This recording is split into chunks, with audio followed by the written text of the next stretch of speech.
Hello, people. This is welcome back to my channel.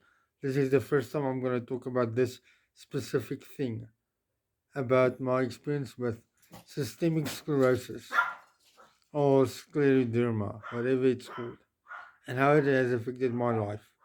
I used to be a very happy.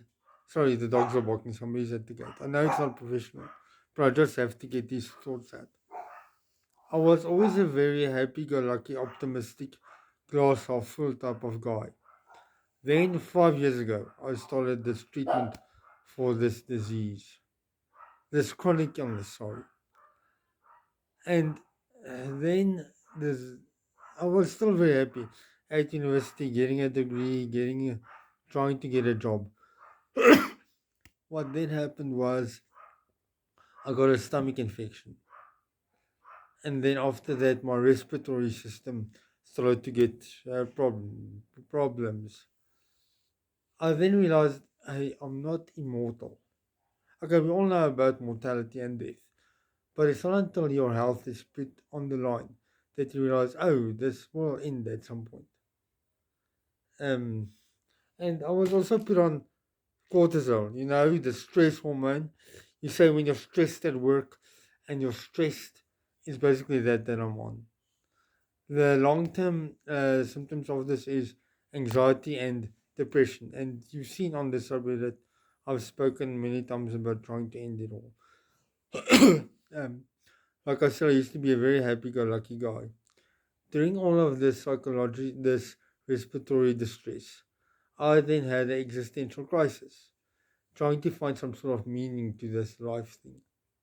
There's an interesting quote from The Good Place where Michael, Ted Danson's character, goes, "How do you get out of bed when you understand the fleeting nature of existence?"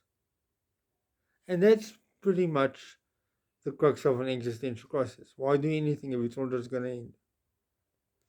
Um, it could be the medication as well, but I'm not at the point where it's just like full on clinical depression. I'm on antidepressants, but I'm not struggling to get out of bed or find motivation to do things. Although I am unemployed due to the pandemic, which also has had an effect on my mental health and my cerebral palsy, because I'm going to have to go do surgery next year as well for that.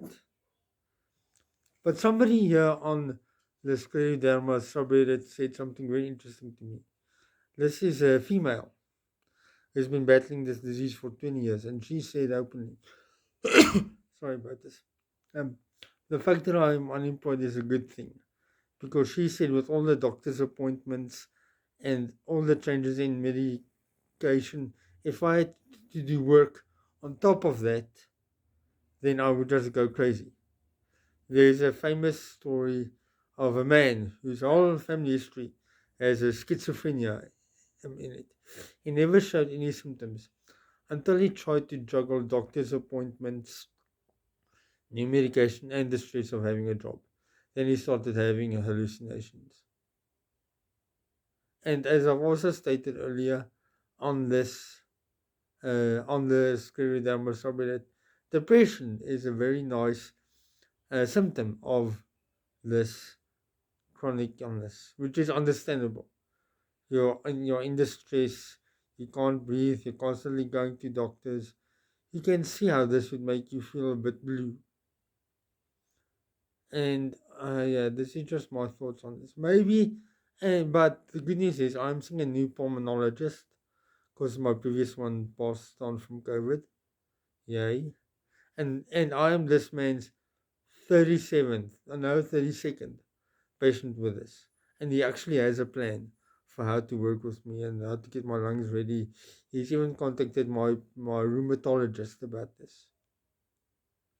So I'm fingers crossed that I'm going to get through this. Oh, and on the work thing and my existential crisis, depression, whatever.